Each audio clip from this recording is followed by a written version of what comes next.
ಗುರುರ್ಬ್ರಹ್ಮ ಗುರುರ್ವಿಷ್ಣು ಗುರುರ್ದೇವೋ ಮಹೇಶ್ವರ ಗುರುರ್ ಸಾಕ್ಷಾತ್ ಪರಬ್ರಹ್ಮ ತಸ್ಮೈ ಶ್ರೀ गुरवे नमः.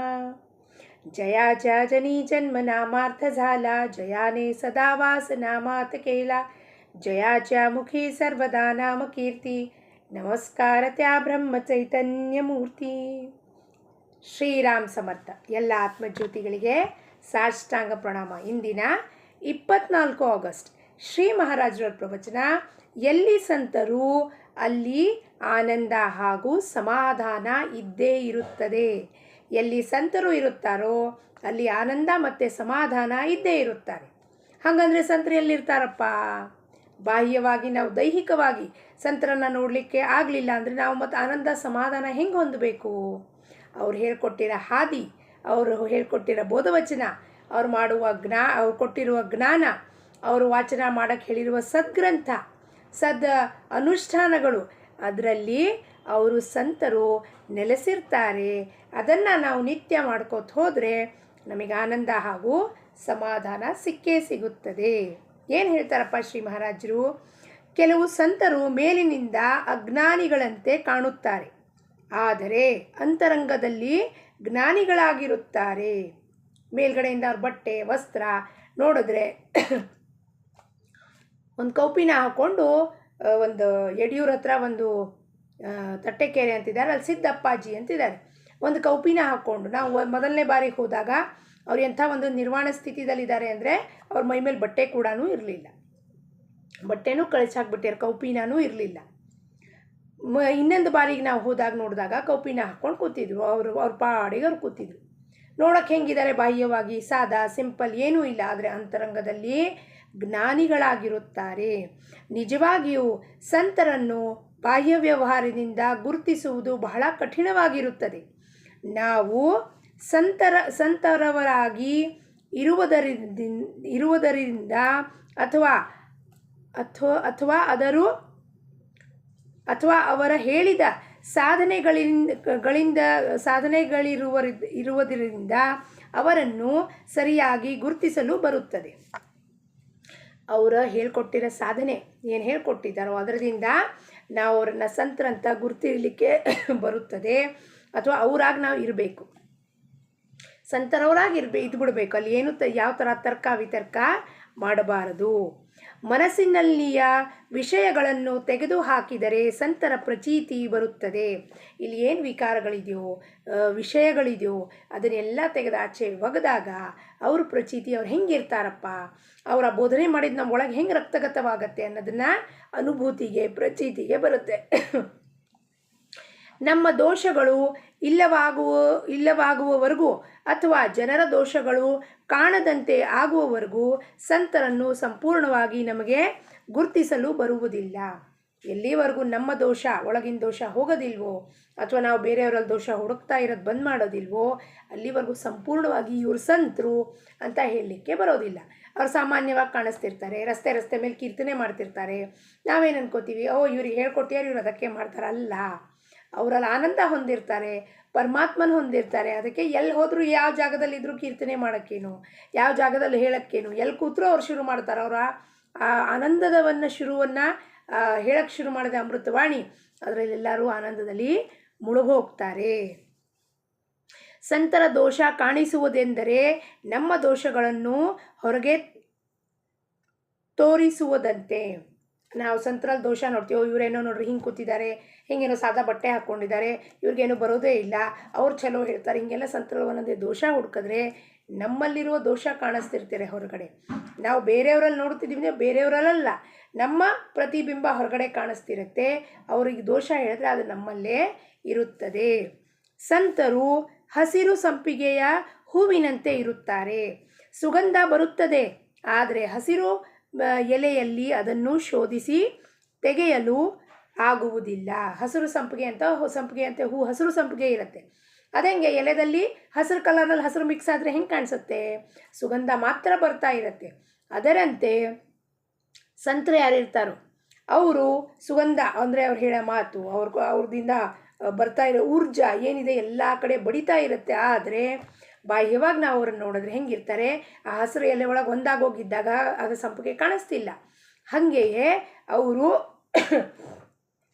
ಅವ್ರ ವೇಷಭೂಷ ನೋಡಿದಾಗ ನಮಗೆ ಸುಗಂಧ ಅಂದರೆ ಅವ್ರ ಜ್ಞಾನ, ಅವ್ರ ಅಮೃತವಾಣಿ ಧಾರಾಕಾರವಾಗಿ ಹರಿತಾ ಇರುತ್ತೆ.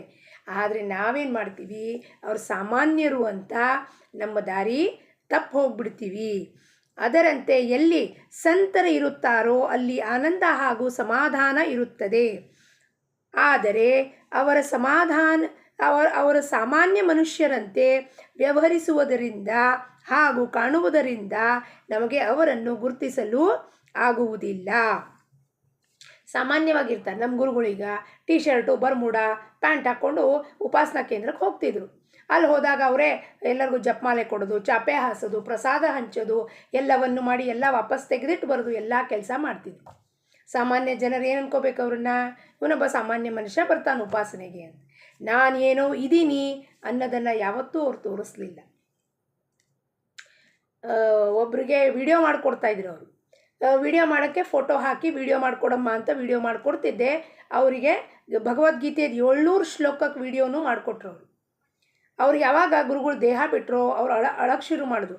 ಗುರುಗಳು ಹೆಂಗಿದ್ರು ರೀ, ಒಂದು ದಿವಸನೂ ನಾನು ಗುರು ಅಂತ ತೋರಿಸ್ಲಿಲ್ವಲ್ರಿ ಅವರು. 700 ಶ್ಲೋಕಗಳದ್ದು ವಿಡಿಯೋನ ಅವ್ರಿಗೆ ಮಾಡಿಕೊಡ್ತಿದ್ರು, ಮಾಡೋಕ್ಕೆ ಹೇಳ್ತಿದ್ರು, ಮಾಡಿಕೊಡ್ತಿದ್ರೆ ಅವ್ರು ಅದನ್ನು ಪೋಸ್ಟ್ ಮಾಡ್ತಿದ್ರು ಅವರಿಗೆ. ಆದರೆ ಒಂದು ದಿವಸನೂ ನಾನಿನ್ನು ಕೆಲಸ ಮಾಡೋದಿಲ್ಲ ಅನ್ನೋದನ್ನು ತೋರಿಸ್ಲಿಲ್ಲ. ತುಚ್ಛವಾದ ಕೆಲಸಗಳು ಅಥವಾ ಸಣ್ಣ ಪುಟ್ಟ ಕೆಲಸ ನಾನ್ಯಾಕೆ ಮಾಡಬೇಕು ಅನ್ನೋದನ್ನು ಯಾವತ್ತಿಗೂ ಹೇಳಲಿಲ್ಲ. ಚಿಕ್ಕಕ್ಕಿನ್ನ ಚಿಕ್ಕ ಪುಟ್ಟ ಕೆಲಸವೂ ಮಾಡ್ತಿದ್ರು ಅವರೇ. ಏನು ತೋರ್ಸೋಕ್ಕೆ, ನಾವು ಸಾಮಾನ್ಯ ಮನುಷ್ಯರಾಗಿ ಬಂದಾಗ ಭಗವಂತನ ಅರಿತುಕೊಂಡಿದ್ದೀವಿ ಅಥವಾ ಏನೋ ಒಂದು ಅವಸ್ಥೆಯಲ್ಲಿ ಇದ್ದೀವಿ ಅನ್ನೋದು ಅಭಿಮಾನ ಅಹಂಕಾರ ನಮಗಿರಬಾರ್ದು. ಆ ಅವಸ್ಥೆ ಕೊಟ್ಟಿರೋ ಪ್ರದಾನ ಮಾಡಿರೋದು ಸದ್ಗುರುನೇ. ಅಂದಮೇಲೆ ನಾವು ಎಷ್ಟು ಅವನಿಗೆ ಕೃತಜ್ಞತಾ ಸಲ್ಲಿಸಬೇಕು ಅಂದರೆ ನಾವು ಯಾವಾಗಲೂ ನಮ್ಮನ್ನು ನಾವು ಹೆಂಗೆ ಇಟ್ಕೋಬೇಕಪ್ಪ, ಎಲೆ ಮರದ ಕಾಯಿಯಂತೆ ಇರಬೇಕು, ಕೆಳಮಟ್ಟದಲ್ಲಿರಬೇಕು. ನಾವು ಯಾವತ್ತೂ ನಮಗೆ ಗೊತ್ತಾಗೋಗಿದೆ ಅನ್ನೋ ಅಹಂಕಾರದಲ್ಲಿ ಇರಬಾರದು. ನಾವು ವೇದಾಂತವನ್ನು ಕೇವಲ ಜನರಿಗೆ ಹೇಳುತ್ತೇವೆ, ಆದರೆ ಸಂತರು ಅದನ್ನು ಸ್ವತಃ ಆಚರಣೆಯಲ್ಲಿ ತರುತ್ತಾರೆ. ಆಚರಣೆಯಲ್ಲಿ ಅವ್ರು ತಂದು ತೋರಿಸ್ತಾರೆ. ಅವ್ರು ಹೆಂಗೆ ಜೀವನ ಮಾಡಿದಾರೋ ಅದನ್ನು ಪ್ರತ್ಯಕ್ಷವಾಗಿ ನಮ್ಮ ಕಣ್ಮುಂದೆ ತೆಗೆದಿರ್ತಾರೆ. ನೋಡ್ರಿ ಹಿಂಗೆ ಮಾಡಬೇಕು ಜೀವನ, ಸಾಧಕನ ಕಾಲದಲ್ಲಿ ಹೆಂಗಿರಬೇಕು, ಕಟ್ಟುನಿಟ್ಟು ಪಾಲನೆ ಹೆಂಗೆ ಮಾಡಬೇಕು, ಅನುಷ್ಠಾನ ಹೆಂಗೆ ಮಾಡಬೇಕು, ಆಜ್ಞಾಪಾಲನ ಹೆಂಗೆ ಮಾಡಬೇಕು ಅಂತ ಅವ್ರ ಆಚರಣೆದಲ್ಲಿ ತಂದು ತೋರಿಸಿ ನಮಗೆ ತೋರಿಸ್ತಾರೆ. ನಾವೇನು ಮಾಡ್ತೀವಿ, ನಾವು ಕೇವಲ ವೇದಾಂತವನ್ನು ಜನಕ್ಕೆ ಹೇಳ್ತಿರ್ತೀವಿ. ಏನು ಬೆಳಗ್ಗೆ ಎದ್ದ ಕೂಡಲೇ ಒಂದು ವಾಟ್ಸಪ್ ತೆಗೆಯೋದು, ಭಗವದ್ಗೀತೆಯಲ್ಲಿ ಕೃಷ್ಣ ಇದೇನು ಹೇಳಿದ್ದಾನೆ, ಅದನ್ನು ಹೇಳಿದ್ದಾನೆ, ಢಮ್ಕ ಹೇಳಿದ್ದಾನೆ, ತುಕಾರಾಮ್ ಮಹಾರಾಜ್ ಹಿಂಗೆ ಹೇಳ್ತಾರೆ, ಅವ್ರು ಹೆಂಗೆ ಹೇಳ್ತಾರೆ. ಆದರೆ ನಾವು ಅದನ್ನು ಆಚರಣೆಯಲ್ಲಿ ತಂದಿದ್ದೀವಾ? ಮೊದಲನೇ ಪ್ರಶ್ನೆ. ನಮ್ಮ ಮನಸ್ಸು ಪರಿವರ್ತನೆ ಆಗಿದೆಯಾ? ಎರಡನೇ ಪ್ರಶ್ನೆ. ನಮ್ಮ ಜೀವನ ಬದಲಾಗಿದೆಯಾ? ಮೂರನೇ ಪ್ರಶ್ನೆ. ಸದ್ಗುರುಗೆ ಶರಣು ಹೋಗಿದ್ದೀವಾ? ನಾಲ್ಕನೇ ಪ್ರಶ್ನೆ. ಇವೆಲ್ಲ ನಾವು ಮಾಡಿದ್ದು ನಾವು ಆನಂದ ಸಮಾಧಾನದಲ್ಲಿ ಇದ್ದೀವಾ? ಆರನೇ ಪ್ರಶ್ನೆ. ಇವೆಲ್ಲ ನಾವು ಮಾಡಿದಾಗ ಮಾತ್ರ ಆ ವೇದಾಂತ ಬೇರೆಯವರಿಗೆ ಹೇಳೋಕ್ಕೆ ಆಗತ್ತೆ. ಅಲ್ಲಿ ತನಕ ಅದು ಪುಸ್ತಕಿ ಜ್ಞಾನ ಅಷ್ಟೇ. ನಾನು ಓದಿದ್ದೀನಿ, ನಾನು ನಿಮಗೆ 4 ಮಾತು ಹೇಳ್ತೀನಿ, ಪುಸ್ತಕಿ ಜ್ಞಾನ ಆಗತ್ತೆ ವಿನಃ ನಮ್ಮ ಜೀವನದಲ್ಲಿ ಅದನ್ನು ಅಳವಡಿಸ್ಕೊಳ್ಳೋದಲ್ಲೇನೆ ಬೇರೆಯವ್ರಿಗೆ ಹೇಳೋದು ಪುಸ್ತಕಿ ಜ್ಞಾನ. ಹೆಂಗಿರ್ತಪ್ಪ, ಕೋರಡ ಪಾಷಾಣ ಅಂತ. ಅದಕ್ಕೆ ಕಲ್ ಮೇಲೆ ನೀರು ಸೋದ್ರೆ ಏನಾಗುತ್ತೆ, ಹಾಗೆ ನಾವು ಯಾರಿಗಾರು ಹೇಳಿದ್ರೆ ಅದರದ್ದು ಏನೂ ಉಪಯೋಗ. ನಮ್ಮ ಜೀವನದಲ್ಲೇ ನಾವು ಬದಲಾವಣೆ ಮಾಡಿಕೊಂಡಿಲ್ಲ. ನಮ್ಮಲ್ಲಿರೋ ಅರಿಷಡ್ವರ್ಗ ವಿಕಾರಗಳನ್ನೇ ಹೊರಗೆ ಹಾಕಿಲ್ಲ ನಾವು. ನಮ್ಮಲ್ಲೇ ಕ್ರೋಧ ಹೋಗಿಲ್ಲ, ಅಸೂಯೆ ಹೋಗಿಲ್ಲ, ಜಳಕುಟೆಪಣ ಹೋಗಿಲ್ಲ. ಇನ್ನು ನಾವು ಬೇರೆಯವ್ರಿಗೆ ಏನಾದ್ರು ಹೇಳಿದ್ರೆ ಹಿಂಗೆ ಹೇಳಿದಾರೆ ನೋಡ್ರಿ, ಹಂಗೆ ಹೇಳಿದಾರೆ ನೋಡ್ರಿ ಅಂದರೆ ಏನು ಉಪಯೋಗ ಆಗುತ್ತೆ? ಎಂಥದ್ದು ಆಗುವುದಿಲ್ಲ. ನಮ್ಮಲ್ಲೇ ಸಮಾಧಾನದಿಲ್ಲ ಜರ. ಇನ್ನು ನಾವು ಬೇರೆಯವರಿಗೆ ಇದು ಕೊಡೋಕ್ಕತ್ತ ನಾವು ಅಸಮಾಧಾನದಿಂದ ಕೂತಿದ್ದೀವಿ, ಬೇರೆಯವ್ರಿಗೆ ಸಮಾಧಾನದ ಬೋಧನೆ ಮಾಡೋದು ಹೆಂಗಾಗತ್ತೆ? ಸಂತರು ಸದ್ಗುರುಗಳು ಅದನ್ನು ಆಚರಣೆಯಲ್ಲಿ ತಂದು ತಮ್ಮ ಜೀವನವನ್ನು ನಿದರ್ಶನ ಮಾಡಿ ತೋರಿಸ್ತಾರೆ, ಹಿಂಗೆ ಬದುಕಬೇಕು ಅಂತ.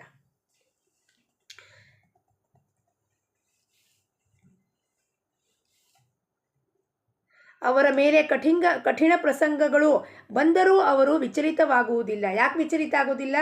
ಯಾಕೆಂದರೆ ಇದು ಪರಮಾತ್ಮನೇ ಒಂದು ನನಗೆ ಲೀಲೆಯಲ್ಲಿ ಅವನು ತೋರಿಸ್ತಾನೆ. ಇದೇನೋ ವಿಚಲಿತ ಒಂದು ಪ್ರಸಂಗ ಕಠಿಣ ಪ್ರಸಂಗ ತಂದಿಡ್ತಾನೆ ನನ್ನ ಮುಂದೆ, ಇದರಲ್ಲಿ ನೀನೇನು ಮಾಡ್ತೀಯಪ್ಪ ಅಂತ ನೋಡ್ತಾನೆ. ಸಂತರು ವಿಚಲಿತ ಆಗೋದಿಲ್ಲ, ಹಿಂಗೆ ಇರ್ತಾರೆ ಅವರು, ರಾಕ್ ಸಾಲಿಡ್. ಯಾಕಪ್ಪ?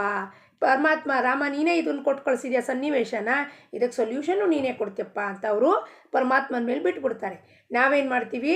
ಆಗಲೇ ನಮ್ಮ ಮನಸ್ಸು ವಿಚಲಿತ ಆಗ್ರಿ ಪರಮಾತ್ಮನಿಗೆ 10 ಸತಿ ಬೈದು, ಅಪ್ಪ ನನ್ನ ಜೀವನದಲ್ಲಿ ಹಿಂಗಾಗಿದೆ, ಬೇರೆಯವರೆಲ್ಲ ಆರಾಮಾಗಿದ್ದಾರೆ, ನನ್ನ ಜೀವನದಲ್ಲಿ ಆಗಿದೆ ಅಂತ ಆಗಲೇ ಬೇರೆಯವ್ರ ಜೊತೆ ಕಂಪ್ಯಾರಿಸನ್ ಮಾಡ್ತೀವಿ.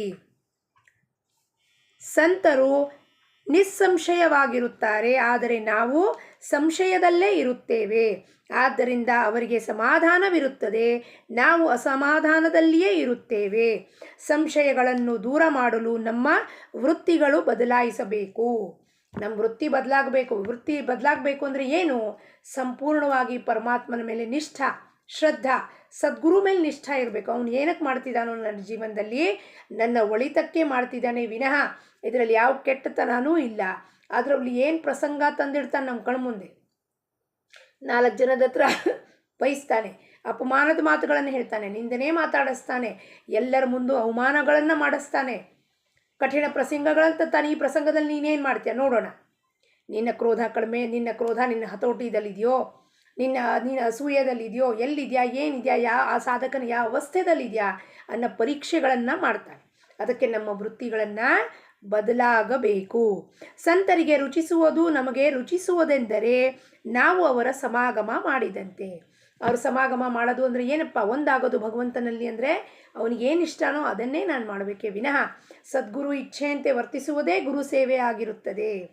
ಅವನ ಇಚ್ಛೆಯಂತೆಯೇ ವರ್ತಿಸಬೇಕು, ಅದೇ ಅವನಿಗೆ ಸೇವಾನ ಸಲ್ಲಿಸೋದು, ಅದು ಅವನಲ್ಲಿ ಒಂದಾಗೋದು ಸಮಾಗಮ ಅನ್ನೋದು. ನಾನು ಮಾಡುತ್ತೇನೆ ಇದು ಬಂಧನಕ್ಕೆ ಕಾರಣವಾಗಿರುತ್ತದೆ.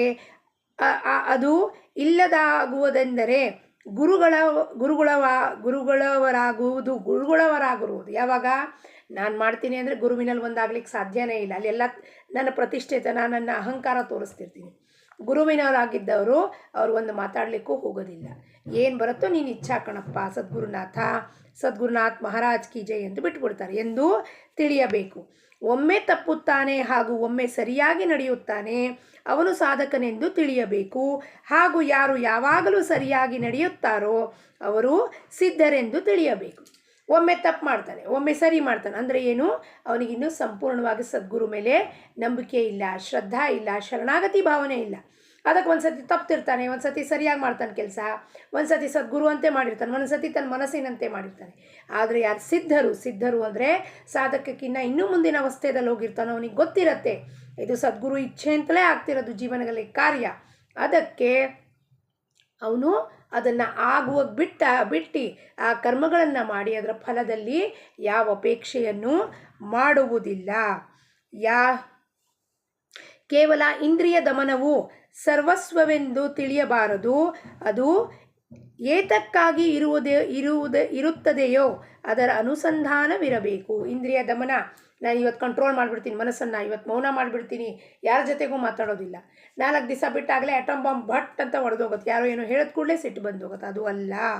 ಅದರ ಜೊತೆಗೆ ಅನುಸಂಧಾನ, ಯಾಕೆ ಮಾಡ್ತಿದ್ದೀನಿ ಇದನ್ನೆಲ್ಲ, ಅದು ಇರುವಿಕೆಯಲ್ಲಿ ಇರಬೇಕು. ನಾನು ಭಗವಂತನ ಪ್ರಾಪ್ತಿಗೆ ಮಾಡುವಾಗ ಅದರ ಅಡ್ಡಿ ಯಾರಕ್ಕೂ ಬರಲಿಕ್ಕೆ ಬಿಡಬಾರದು. ಯಾರಿಗೆ ಏನಾದರೂ ಮಾಡುವ ರೂಢಿ ಇರುತ್ತದೆಯೋ ಅವರು ಕೆಲವು ಸಮಯ ಸುಮ್ಮನೆ ಇರಬೇಕು. ಭಾಳ ನಮಗೆ ಚಟುವಟಿಕೆ ಮಾಡೋ ಅಭ್ಯಾಸ ಇದ್ದರೆ ಅವರು ಸುಮ್ಮನಿರಬೇಕು. ಆ ನಂತರ ಭಗವಂತನ ಇಡುವ ಸಾಧನೆ ಮಾಡಬೇಕು.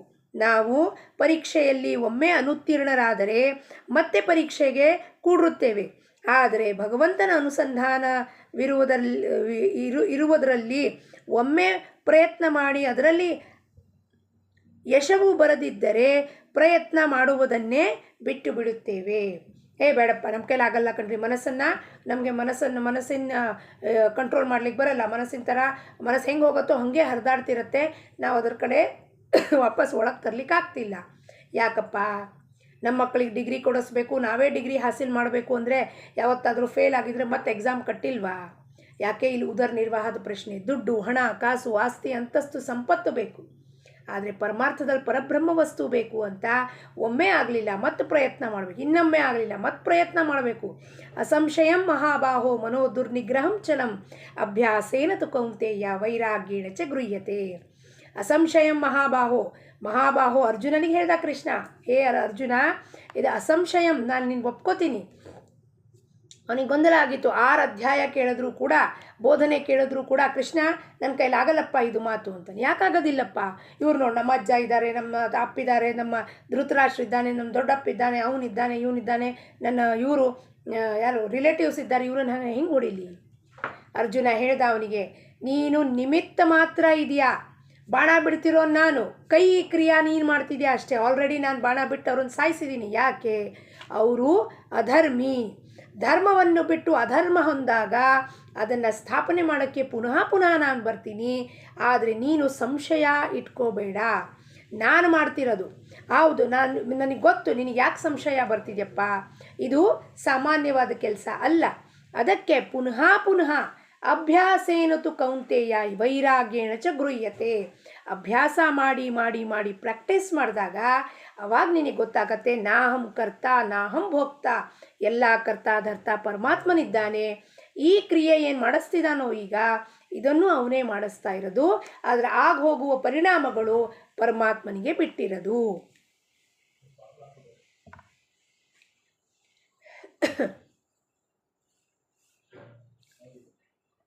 ಪ್ರಯತ್ನ ಮಾಡಿ ಅದರಲ್ಲಿ ಯಶ ಮಾಡುವನ್ನು ಬಿಟ್ಟು ಇದು ಉಚಿತವಲ್ಲ. ದೇವರ ಮಾತುಗಳು ತಂದೆಯ ಮಾತಿನಂತೆ ಇರುತ್ತದೆ, ಅದರಲ್ಲಿ ಹೊಂದಾಣಿಕೆ ಇರುವುದಿಲ್ಲ. ಆದರೆ ಸಂತರ ಮಾತುಗಳು ತಾಯಿಯ ಮಾತಿನಂತೆ ಇರುತ್ತದೆ. ಅಂದರೆ ತಾಯಿಯ ಮಾತಿನಲ್ಲಿ ಯಾವಾಗಲೂ ಹೊಂದಾಣಿಕೆ ಇರುತ್ತದೆ. ತಂದೆ ಮಾತಾಡಿದಾಗ ಏನು ಕಟ್ನಿಟ್ಟು ಒಂದೇ ಮಾತಾಡಿದೆ, ನಾ ಕೊಡೋದಿಲ್ಲ ನೀನು ದುಡ್ಡು, ನಡಿ, ಇದೇನು ಬೇಕಾಗಿಲ್ಲ ಅಂತ. ಆದರೆ ತಾಯಿ ಹೆಂಗಿರ್ತಾಳಪ್ಪ, ಅಮ್ಮ ಏನು ಮಾಡ್ತಾಳೆ, ಎಷ್ಟೇ ಇದಾದರೂ ಸಹ ಇಲ್ಲ ಹೋಗಲಿ ಬಿಡಪ್ಪ, ಅಡ್ಜಸ್ಟ್ ಮಾಡಿಕೊಡ್ತೀನಿ, ಇಲ್ಲ 2 ದಿವಸ ಬಿಟ್ಟು ನೋಡೋಣ, ಯೋಚನೆ ಮಾಡೋಣ, ತಾಳ್ಮೆಯಿಂದ ಹೇಳ್ತಾಳೆ. ಅದೇ ಸಂತರು ತಾಯಿಗತೆ ಇರ್ತಾರೆ. ಅದಕ್ಕೆ ಮೌಲಿ ಅಂತೀವಿ ನಾವು. ಯಾಕೆ? ನಾವು ಹೋದ ಕೂಡಲೇ ನಮ್ಮ ಪ್ರಶ್ನೆಗಳ ಸುರಿಮಳೆ ಮಾಡಿದ್ರೆ ಈ ಜೀವಕ್ಕೆ ಏನು ಬೇಕಾಗಿದೆ ಅನ್ನೋದು ಅವ್ರಿಗೆ ಗೊತ್ತಿರತ್ತೆ. ಆದರೆ ಪ್ರಪಂಚಿಕ ವಸ್ತು ಮತ್ತು ಅದರದ್ದು ಗೊಂದಲ ನೋಡಿಬಿಟ್ಟು ಅವ್ರು ಏನು ಮಾಡ್ತಾರೆ, ತಾಯಿಯಂತೆ ಅದನ್ನು ಬೋಧನೆ ಮಾಡಿ ಪ್ರೀತಿಯಿಂದ ಮಾತಾಡಿಸಿ ಆ ಗೊಂದಲವೆಲ್ಲ ಸರಿಸಿ ಪಕ್ಕಕ್ಕೆ ನೀನು ಎದಕ್ಕೆ ನಿಜವಾಗಿಯೂ ಬಂದಿದ್ಯಾ ಅನ್ನೋದನ್ನು ಅರಿವು ಮಾಡಿಕೊಡ್ತಾರೆ. ಬಾಹ್ಯವಾಗಿ ನಾವು ಎಷ್ಟೇ ಕೆಟ್ಟದಾಗಿರಲಿ, ನಾವು ಕೆಟ್ಟದ್ದು ಮಾತಾಡಿರಬಹುದು, ನಾವು ಎಷ್ಟೇ ಒಂದು ನಮ್ಮ ಮುಂಗೋಪಿತನ ಮಾಡಬಹುದು, ಅಥವಾ ಹೆಂಗೆ ಬೇಕಾದ್ರೂ ಹಂಗೆ ಗುರುರ ಜೊತೆಗೆ ವರ್ತನೆ ಮಾಡಿರ್ಬೋದು. ಆದರೆ ಅವ್ರ ತಾಯಿಯಂತೆ ನಮಗೆ ಕ್ಷಮೆ ಮಾಡಿ ಎಲ್ಲವನ್ನು ಹೊಟ್ಟೆದಲ್ಲಿ ಹಾಕ್ಕೊಂಡು ನಮ್ಮನ್ನು ಸರಿಯಾದ ರಸ್ತೆ ಮೇಲೆ ಕರ್ಕೊಂಡು ಹೋಗ್ತಾರೆ. ಯಾರು ಭಗವಂತನ ವಿಷಯದಲ್ಲಿ ಹೇಳುತ್ತಾರೋ ಅವರೇ ನಿಜವಾದ ಸಂತರು. ಸಂತರು ಹೇಳಿದ ಉಪದೇಶಗಳನ್ನು ನಾವು ಸ್ವಲ್ಪಾದರೂ ಆಚರಣೆಯಲ್ಲಿ ತರಬೇಕು. ಭಗವಂತನ ಅಧಿಷ್ಠಾನವಿಟ್ಟುಕೊಂಡು ನಾವು ಪ್ರತಿಯೊಂದು ಕರ್ಮ ಮಾಡಬೇಕು. ಎಲ್ಲಿ ಭಗವಂತನ ಸ್ಮರಣೆಯೋ ಅಲ್ಲಿ ಮಾಯೆ ಇರುವುದಿಲ್ಲ. ಎಲ್ಲಿ ಮಾಯೆಯೋ ಅಂದರೆ ಅಭಿಮಾನ ಇರುತ್ತದೆಯೋ ಅಲ್ಲಿ ಭಗವಂತ ಇರುವುದಿಲ್ಲ. ದಾನಕ್ಕೂ ಕೂಡ ಮಹತ್ವವಿರುತ್ತದೆ. ದುಡ್ಡನ್ನು ತಂದು ಕೊರಳಿಗೆ ಕಟ್ಟಿದರೆ ಅವನು ಮುಳುಗಿ ಹೋಗಬಹುದು. ಆದರೆ ಯಥಾರ್ಥಯೋಗ್ಯ ದಾನ ಮಾಡಿದರೆ ಅವನು ಹೋಗುತ್ತಾನೆ.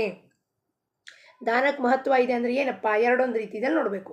ಈಗ ಯಾರಿಗೂ ಆಸಕ್ತಿನೇ ಇಲ್ಲ, ಅವ್ರಿಗೆ ಹೋಗಿ ಎಲ್ಲ ಜ್ಞಾನದ ಬೋಧನೆ ಮಾಡೋದು, ಕೊರಳು ಕಟ್ಬಿಡೋದು, ಬಾ ಇಲ್ಲಿ ನಿನಗೆ ಬೋಧನೆ ಮಾಡ್ತೀನಿ ಅಂತ ಅವ್ರಿಗೆ ಇಷ್ಟನೇ ಇರೋದಿಲ್ಲ.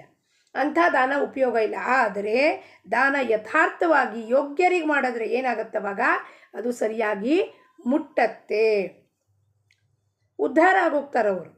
ಭಗವಂತನೇ ನಿಜವಾದ ಶ್ರೀಮಂತ ದಾನಿಯಾಗಿರುತ್ತಾನೆ. ಅವನು ಶ್ರೀಮಂತರಾಗಿರುತ್ತಾನೆ. ಶ್ರೀಮಂತರಲ್ಲಿ ಶ್ರೀಮಂತ ಯಾರಪ್ಪ?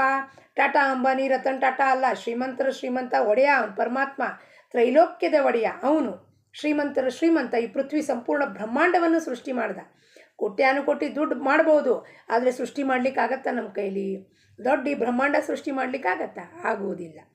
ನಾವು ಅವನವರಾಗಿ ಇರುವುದರಿಂದ ಅವನು ನಮ್ಮನ್ನು ದೈನ್ಯ ಭಾವದಲ್ಲಿ ಹೇಗೆ ಇಟ್ಟನು? ನಾವು ಅವನವನಾದರೆ, ಭಗವಂತನವನಾದರೆ ನಾವು ದೈನ್ಯ ಭಾವದಲ್ಲಿ ಹೆಂಗಿರ್ಲಿಕ್ಕೆ ಸಾಧ್ಯ? ನಾವು ಯಾವಾಗಲೂ ಆನಂದ ಮತ್ತು ಸಮಾಧಾನದಲ್ಲಿರ್ತೀವಿ. ಅವನು ಶ್ರೀಮಂತ ಒಡೆಯ, ಅವನ ಜೊತೆಗೆ ನಾವು ಸಂಬಂಧ ಆಯಿತು ಅಂದರೆ, ನಮ್ಮ ಸಮಾಗಮ ಆಯಿತು ಅಂದರೆ ಅವನು ಹೆಂಗೆ ನಮ್ಮನ್ನು ಇಟ್ಕೋತಾನೆ? ಅವನು ಹೆಂಗಿದಾನೋ ವೈಭವದಲ್ಲಿ ಹಾಗೆ ನಮ್ಮನ್ನು ವೈಭವದಲ್ಲಿ ಇಡ್ತಾನೆ. ಹಾಗಂದರೆ ವೈಭವ ಅಂದರೆ ಆಸ್ತಿ ಅಂತಸ್ತು ಹೊಲ ಮನೆ ಅಲ್ಲ. ಆಂತರಿಕ ಸಮಾಧಾನ, ಆಂತರಿಕ ಆನಂದ, ಅದೇ ನಿಜವಾದ ವೈಭವ. ಅವನು ಹೆಂಗಿರ್ತಾನೋ ಯಾವಾಗಲೂ ಆನಂದದಲ್ಲಿ, ನಮ್ಮನ್ನು ಹಾಗೆ ಆನಂದದಲ್ಲಿ ಇಟ್ಟುಬಿಡ್ತಾನೆ. ಇಂದಿನ ಬೋಧವಚನ: ಸಂತರು ಭಗವಂತನ ಹೊರತು ಬೇರೆ ಕಡೆ ಇರುವುದೇ ಇಲ್ಲ. ಆದ್ದರಿಂದಲೇ ಅವರು ಸಂತರಾದರು ಅಂದರೆ ಭಗವತ್ ಸ್ವರೂಪರಾದರು. ಅವರೇನಪ್ಪ ಸಂತರು ಅಂತ ಒಂದು ನಾವು ಪದವಿ ಹೇಳ್ತೀವಿ, ಆದರೆ ಅವ್ರು ಭಗವತ್ ಸ್ವರೂಪನೇ ಆಗಿರ್ತಾರೆ. ಅವ್ರನ್ನ ನೋಡಿದ್ರೆ ರಾಮನೇ ಅಲ್ಲಿರ್ತಾನೆ, ಕೃಷ್ಣನೇ ಇಲ್ಲಿರ್ತಾನೆ, ತಾಯಿನೇ ಎಲ್ಲಿರ್ತಾಳೆ, ಸಮರ್ಥರೇ ಅಲ್ಲಿರ್ತಾರೆ. ಯಾಕಪ್ಪ? ಯಾಕೆ ಅಂದರೆ ಅವರು ಭಗವಂತ ಎಲ್ಲಿರ್ತಾನೋ ಅವರು ಅಲ್ಲಿರ್ತಾರೆ. ಸದಾಕಾಲ 24 ಗಂಟೆಗಳ ಕಾಲ ಎಲ್ಲ ಅವಸ್ಥೆಯಲ್ಲೂ, ಎಲ್ಲ ಕಾಲದಲ್ಲೂ, ಎಲ್ಲ ಸ್ಥಿತಿಯಲ್ಲೂ ಅವ್ರು ಭಗವಂತನವರಾಗಿರ್ತಾರೆ. ಅಂದರೆ ಅವರೇ ಭಗವತ್ ಸ್ವರೂಪ ಆಗಿಬಿಟ್ಟಿರ್ತಾರೆ. ಬಾಹ್ಯವಾಗಿ ನಾವು ಸಂತರು ಸಂತರು ಸಂತರು ಅಂತೀವಿ, ಆಂತರಿಕವಾಗಿ ಅವನೇ ರಾಮ. ಯಾರಪ್ಪ? ಅವರೇ ರಾಮ, ಅವರೇ ಕೃಷ್ಣ, ಅವರೇ ಪರಮಾತ್ಮ, ಅವರೇ ಪರಬ್ರಹ್ಮ ಸ್ವರೂಪ. ಜಾನಕಿ ಜೀವನ ಸ್ಮರಣ. ಜೈ ಜೈ ರಾಮ್.